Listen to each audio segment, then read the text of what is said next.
Okay, let's just address the fact I'm looking like tinsel. It's nearly Christmas. I thought I'd bring some festivity to the video since it's the last match before Christmas. Speaking of the match, I predicted a 2-0 win for Chelsea. I didn't think we'd win this. I didn't think we'd sit back as much as we did, which was disappointing. But I must talk about the lineup because I must discuss the fact that we had 2 goalkeepers on the bench. I don't know what Moyes' reasoning was for that. Maybe he was going to put all 3 in at once, which would have been quite helpful. There was no Benrahma, no Lanzini. I do think he was injured. Started Mark Noble, which was a bit of a surprise to see him start. He hadn't actually started in a while. And I don't understand why. I don't understand why you would bench Benrahma and start Mark Noble. It doesn't really make any sense to me. Benrahma's certainly done enough to prove himself. Really done enough to prove himself that he should be starting constantly.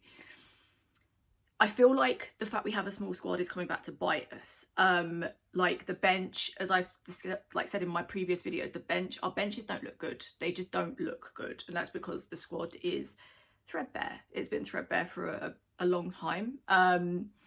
But we have youth. We have under 23s. We have under 21s. You know, we have youth we can bring up that can train with the first team and we can have on the bench. We don't need to fill out the bench with an extra goalkeeper when we could be using our youth and utilising them to help us, to pad us out.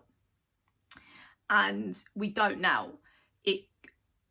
I've heard that the under 23s were self-isolating because someone had COVID, so that, you know, that's fair enough.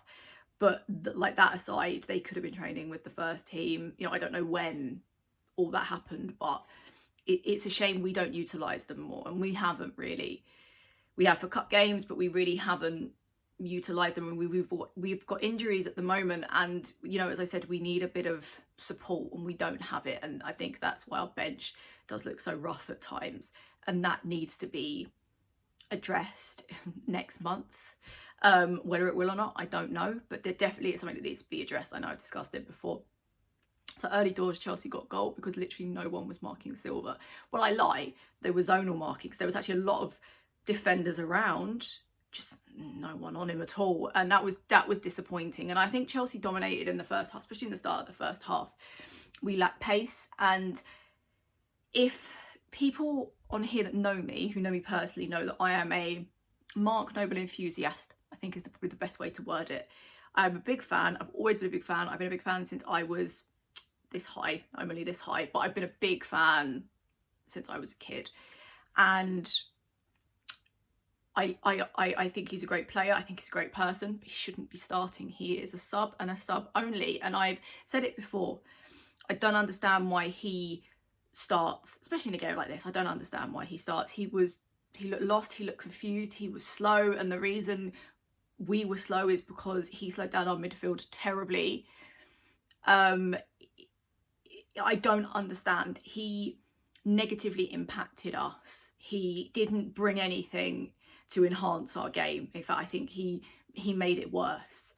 And that was disappointing. And I would have hoped Moyes, I'm not Moyes bashing. I'm really not Moyes bashing today.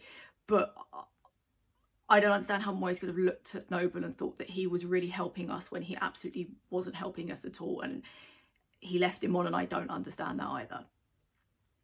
Cresswell had a shot that was close. To be fair, I think maybe he could have actually crossed that to Haller. Talking of Haller, that Haller is going to get a bit of a bashing on social media. I think he missed a few chances.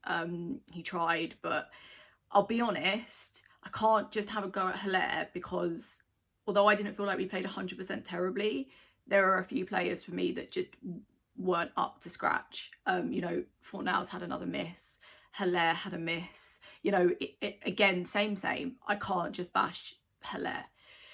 He was reasonably slow today, though. I will say that. And I think that he had a couple of headers that he absolutely messed up, and he shouldn't have. So I will give the Haller dislikers that. He was slow and missed chances again that he really shouldn't have been missing.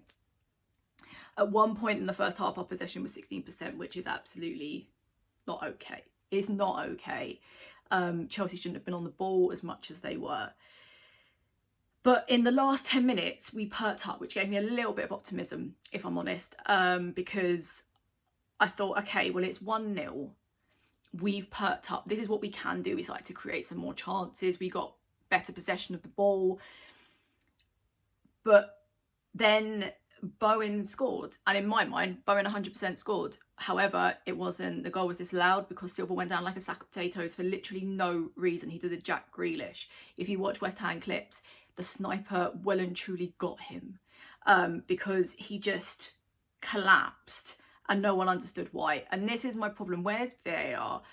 VAR is so inconsistent. It's so inconsistent. Like the ref blew his whistle straight away and it was disallowed. Why was it not looked at? And why was it not looked at properly? Because it was not a foul. He did not touch him. Bowen did not touch him. It should have been a goal and it should have been 1-1 going into half time.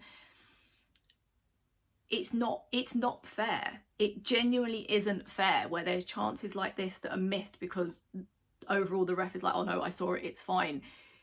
It's what VAR is for. That is literally what VAR is for. It's there to double check. And it's so frustrating because in my mind, that was a goal. He wasn't fouled at all. But like I said, in the last 10 minutes of the first half, we weren't clinical. We certainly weren't finishing, but we were creating chances. We were doing more than how we started. So I thought, right, okay, we take a break at half time. We come out, we push on, we press. Anyway, that didn't happen. Now, okay, that's a bit harsh. We didn't play badly in the second half. We genuinely didn't play badly in the second half. And I think that's what was the most frustrating thing about this game. I love to see Noble coming on and coming out the tunnel for the second half. I really don't. And it goes back to what I said. And again, I'm going to put my hands up. I'm not Moyes bashing. I just want to know what he saw in Mark Noble that no one else could see. Because obviously he saw something that we absolutely couldn't because he kept him on. I also love to see Chelsea players just rolling about on the floor. I mean, I think a few of them spent more of the time on the ground than they did upright. But, you know, not necessary. It's not necessary. I wouldn't have taken Fornals off. In the 66th, Benrahma came on for Fornals. I wouldn't have taken him off. I wouldn't have kept Noble on the pitch. This is a bit Noble bashing, isn't it? It's very unlike me, but I don't get it. I wouldn't have taken Fornals off. Now, people might disagree because I saw, while I was having a quick look through half time, you know, people still aren't a fan of Fornals. I wouldn't have taken him off. I just wouldn't have. The thing is, we're on 21 points. We're not fighting for points like we have been. So why not just have some balls and push on and just try and score? I just don't think we got off the ground enough. And Mark Noble definitely should have come off. Like, I just don't think Benrahma came on and he did some actually really good defending. And once again, I thought it was good. I have not a bad word to say against Benrahma. I think he's fantastic. You know, I thought in the second half we were better and Chelsea were deeply uninterested in the game. You know, they were just passing it around. There was nothing. And that's what frustrates me so much, is that I thought at that point then we could have just taken it and just tried. Just try and finish some of those chances that we are creating. It's incredibly disappointing and annoying when we do create chances and we play better football, but nothing comes of it. You know, it's great to see nice football. It's great to see creative football, but ultimately, and West Ham are playing better football. And credit to Moyes, we're playing better football. But if we're not finishing those chances, what's the point? So, as I said, they were uninterested and Chelsea were uninterested. And then Abraham's goal, where was Cresswell? See, now we're rolling it back because now I'm going to go on a bit of a Cresswell rant. Where was he? Well, where was any of our defence? But where was he? So, I mean, the goal was embarrassing. Abraham's goal was embarrassing. It just rolled on through. It just rolled past. Cresswell standing there, you know, like he's doing his shopping at Tesco. You know, no urgency, no anything. It just rolled into the goal. And it happened again, literally like half a minute later. The same Abraham again, past Cresswell, standing around, just staring. Cresswell Cresswell can't be in a 4 at the back because he isn't a good enough left back without support. Left wing back great, I've all the praise for him. It makes him a different player. But when he is a true left back, when there's four at the back, he's terrible. It just doesn't defend well enough. This really is throwing it back to my videos when I first started doing videos on the Forum channel. It's frustrating because at 1-0 I thought we could still get in there. As I said, I'd have taken a point. Happily taken a point. The odd chance here and there. I don't even think Chelsea are playing their best. Again, that's frustrating as well. But I'm not going to rant on too much because in the second half we didn't play terrible football.